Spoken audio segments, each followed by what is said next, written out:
Kemudian puasa 10 Dzulhijjah haram, 11 Dzulhijjah, 12 Dzulhijjah, 13 Dzulhijjah itu juga haram berpuasa sunnah itu. Maka tak boleh, walaupun kita jalan hutang, tapi di hari-hari itu tidak boleh berpuasa. Mudah-mudahan kita semua sehat walafiat sehingga dapat berpuasa sunnah, yaitu puasa sunnah Arafah yang pahalanya Allah akan hapus dosa-dosa kita selama 2 tahun. Itulah sekedar tausiah yang saya sampaikan tentang amalan-amalan yang telah kita laksanakan. Mudah-mudahan kita menjadi orang yang muflis. Yang kedua, puasa atau kurban dan puasa Arafah. Hal yang lain yang ingin kami sampaikan para jamaah syarikat tentang kegiatan masjid. Tadi malam kita ada beberapa pembicaraan.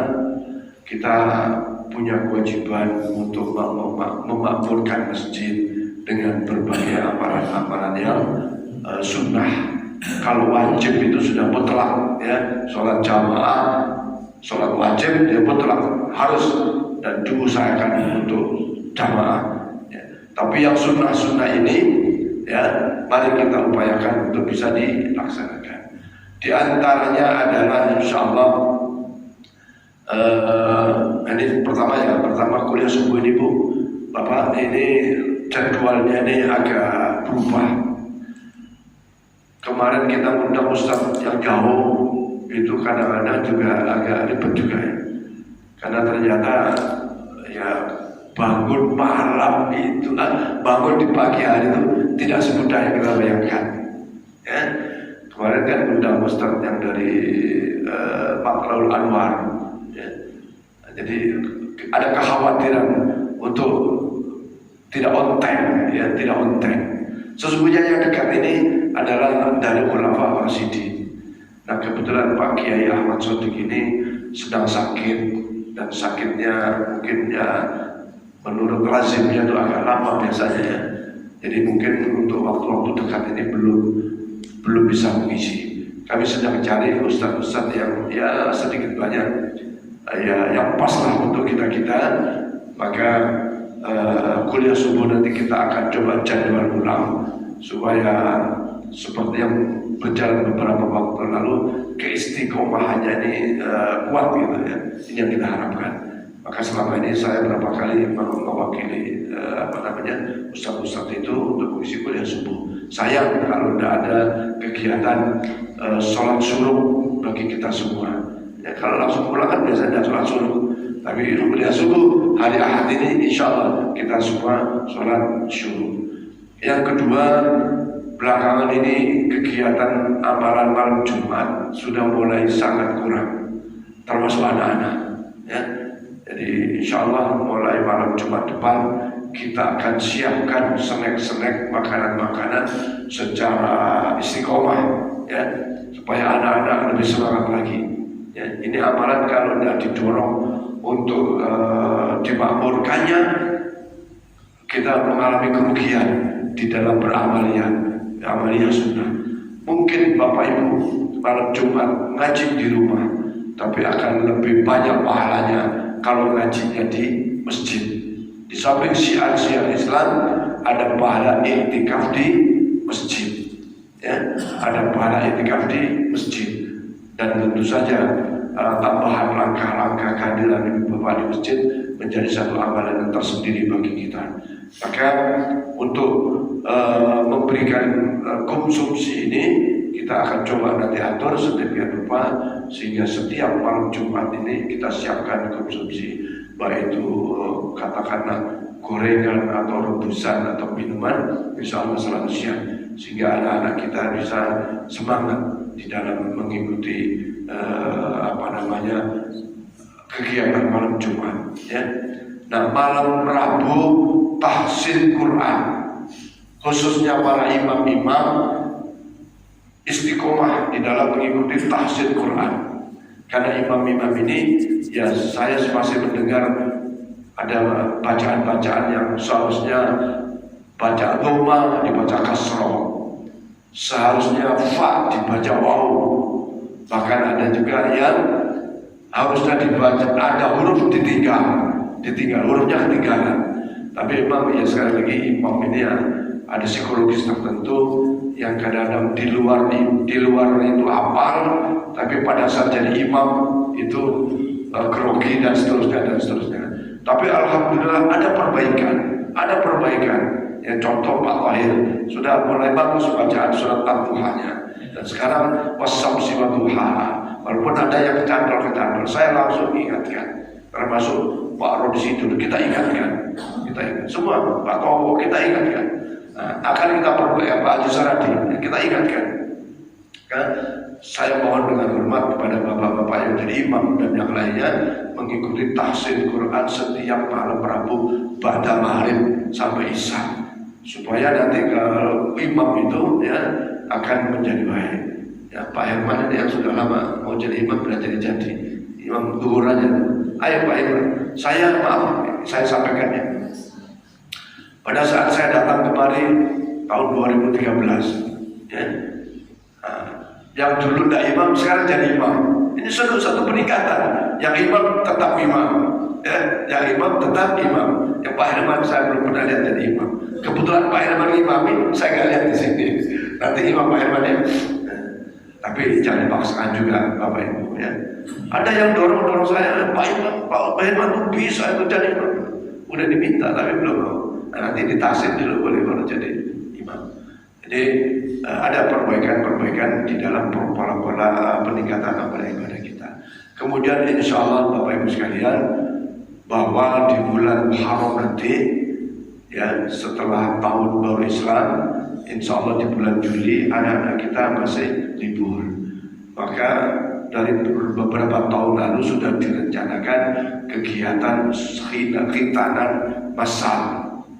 Ya, saya sudah nanya Pak Dokter Yuri, ya Dokter Yuri, kita pakai dokter, ya, karena Pak Yuri itu punya kelompok IDI, Ikatan Dokter Indonesia, gratis Pak Ustaz, dokternya, Pak dokternya gratis, ya dokter bukan menteri ya dokternya gratis, tinggal obatan-obatan, banyak nilai obat, ada banyak biaya obat-obatan, paling yudium atau apalah gitu.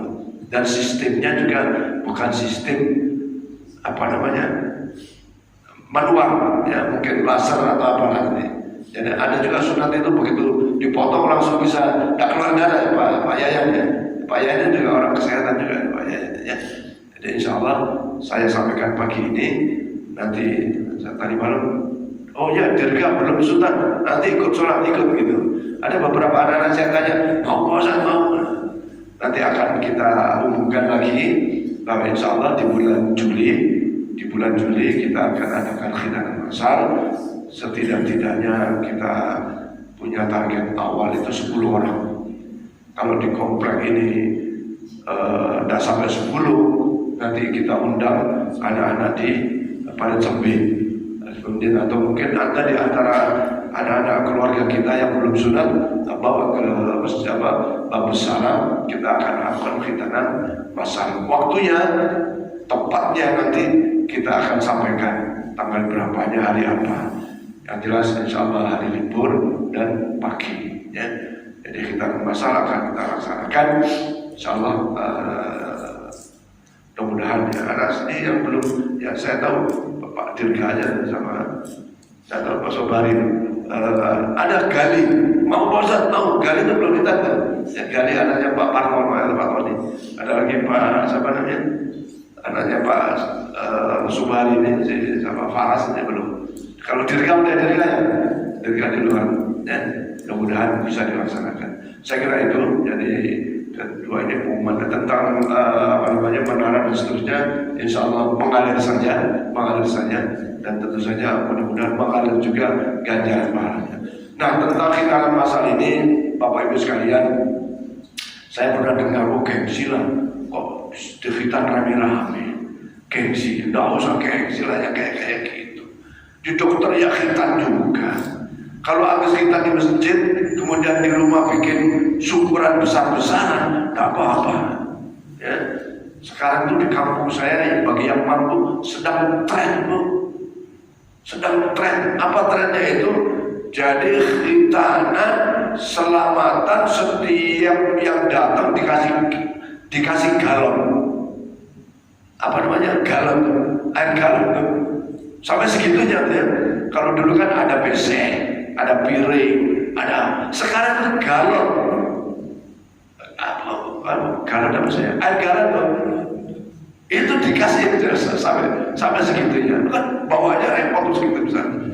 Bawanya repotnya kalau mau ngasih sedekah yang kecil tapi mahal. Kemudian kasih pas tohir aja sedikit aja udah mahal pasnya. Nah, jadi nggak usah gengsi terhadap hidangan ini. Yang jelas itu merupakan sunnah Rasulullah Muhammad SAW. Semua orang Islam itu, walaupun bukan syarat.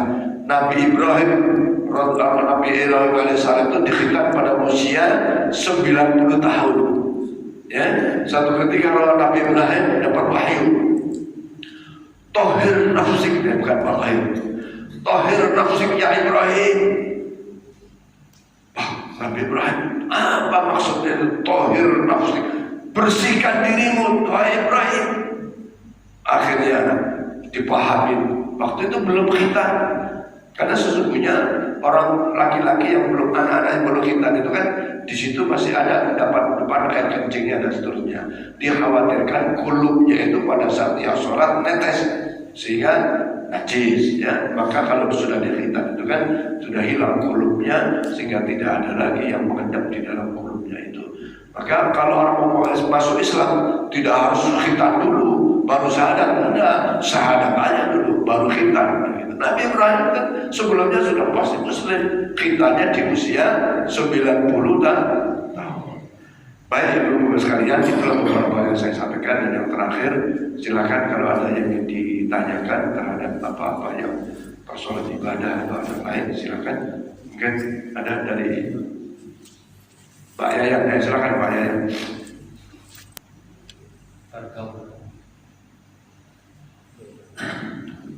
Di dalam kehidupan sehari-hari kita tidak sadari atau menyadari, tentunya kita beraktivitas itu antara 1 dan 2 akan menjurus kepada hibah, sehingga kadang-kadang kita terceplos yang mengomongin orang, kita terlalu hibah. Kadang-kadang kalau kita selama masih dinas juga, atasan-atasan kita tuh keluar ada kotoran-kotoran, bahkan binatang-binatang. Nah ini untuk mengatasi hal itu, kadang-kadang mereka juga tidak sadar bahwa perbuatan itu adalah ghibah, sehingga amalan-amalan yang kita lakukan dengan baik, dengan berlaku seperti itu akan menjurus kepada ghibah tersebut. Ada bahasanya adalah bagaikan debu di atas batu. Amal-amalan yang telah kita capai dengan susah payah dan perilaku seperti itu maka akan hilang dengan seketika. Nah, pertanyaannya, bagaimana kita menyikapi hidup kita supaya tidak melakukan hal tersebut? Jadi jangan sampai ibadah kita yang sudah ada ini sia-sia dengan perilaku kita. Terima kasih. Baik. Memang di dalam diri manusia itu ada hawa nafsu. Dan hawa nafsu inilah yang harus berupaya dikendalikan. Ya. Kalau hawa nafsu tidak dikendalikan, maka yang ada itu, ya, maka syariat agama membuat pagar-pagar, tuntunan-tuntunan, jangan begini, jangan begitu, ya. Maka orang beragama juga harus punya ilmu. Kalau dia tidak tahu bahwa ternyata hibah itu dapat merontokkan dosa-dosanya, maka ya tentu agama itu, syariat itu harus diketahui. Untuk mengetahuinya itu yang tentu dengan ilmu. Nah, tentang hawa nafsu ini, memang saya dan kita semua itu mudah mendefinisikan sebuah hawa nafsu, perilaku yang bersumber dari hawa nafsu, tapi mencegahnya, menghindarinya itu harus bukan hal yang mudah, ya. Maka Rasulullah bersabda, roja'na min jihadil asghar ila jihadil akbar. Padahal waktu itu pulang dari perang Uhud. Ya, kalau perang Uhud terus ikut perang benar-benar, karena perang pun ada yang nggak benar-benar tuh. Ya, ada perang yang nggak benar-benar. Ya. Begitu terbunuh selesainya, insya Allah masuk surga. Nah, dalam perjuangan kehidupan yang masih panjang ini, kalau tidak mampu melawan hawa nafsu, bisa kejerumus ke dalam perbuatan-perbuatan yang dapat menghancurkan pahala-pahala.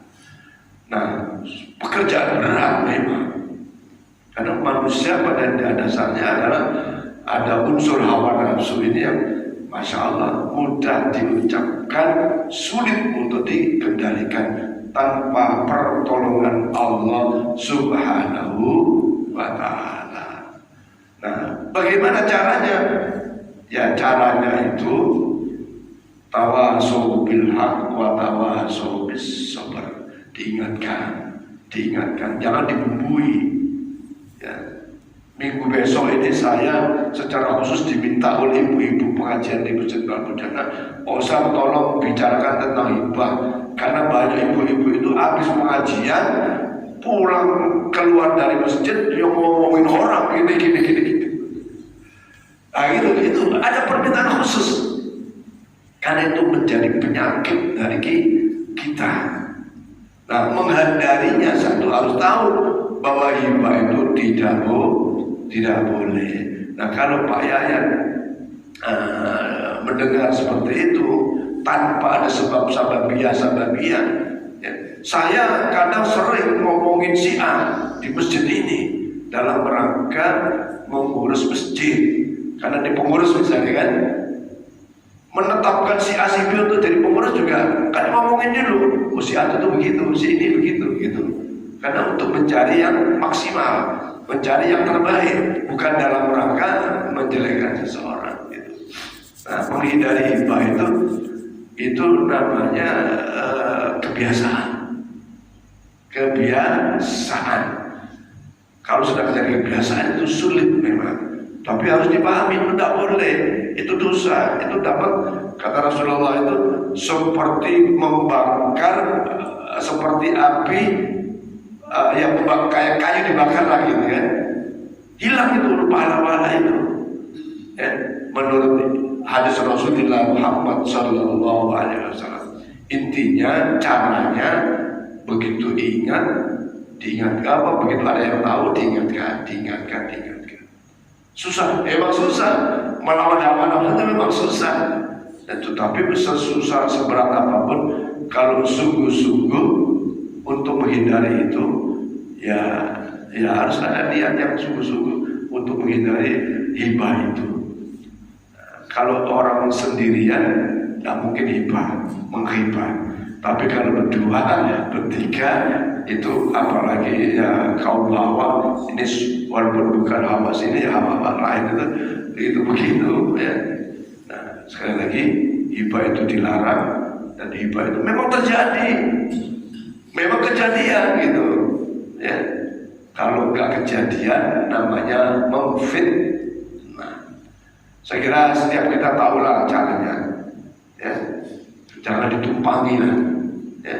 Lagi ngomongin si A ditumpangi, ya memang dia begitu, dari dulu begitu. Istighfar caranya, segera beristighfar kepada Allah Subhanahu Wa Taala dan mohon ampun kepada Allah Subhanahu Wa Taala. Sayang Bu, sayang termasuk sayang kalau sudah istiqomah ini itu. Nah, tapi kembali lagi bahwa yaghfiru liman yasha wa yu'adzibu man yasha. Allah punya hak prerogatif untuk menghapus dosa-dosa kita, dan sebaliknya Allah punya hak mengadab di antara hamba-hambanya.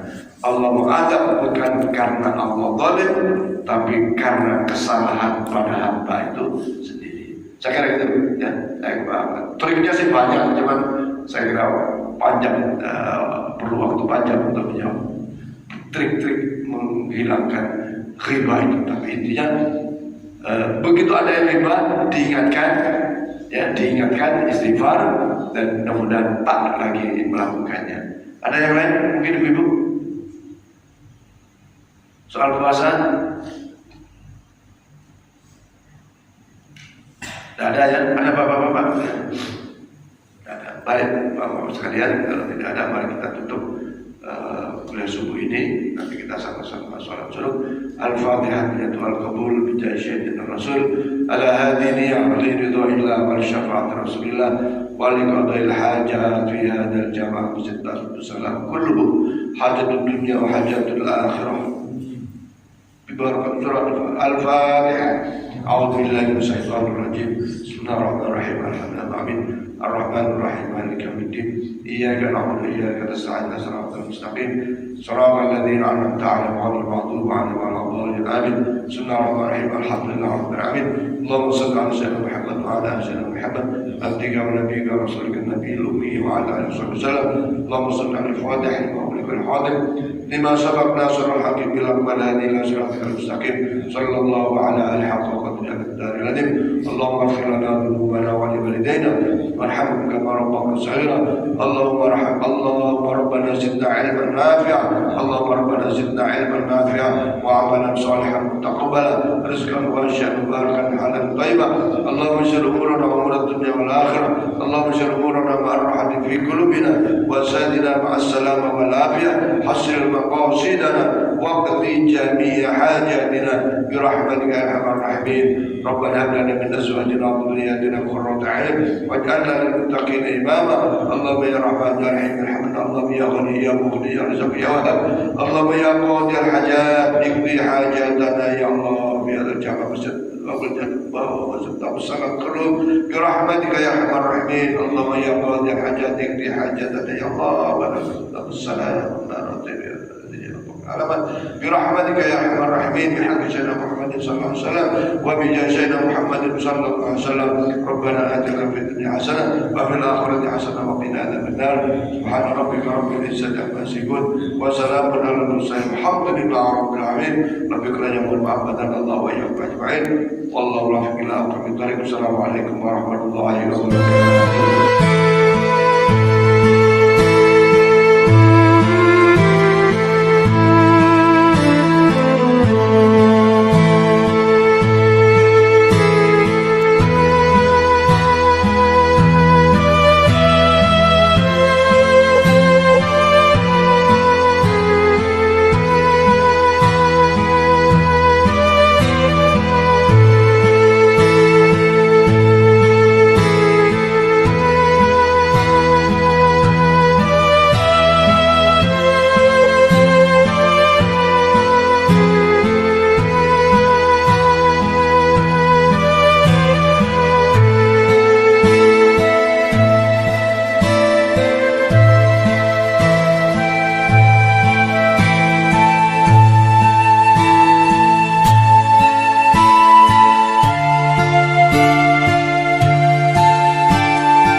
sebuah keharusan ya.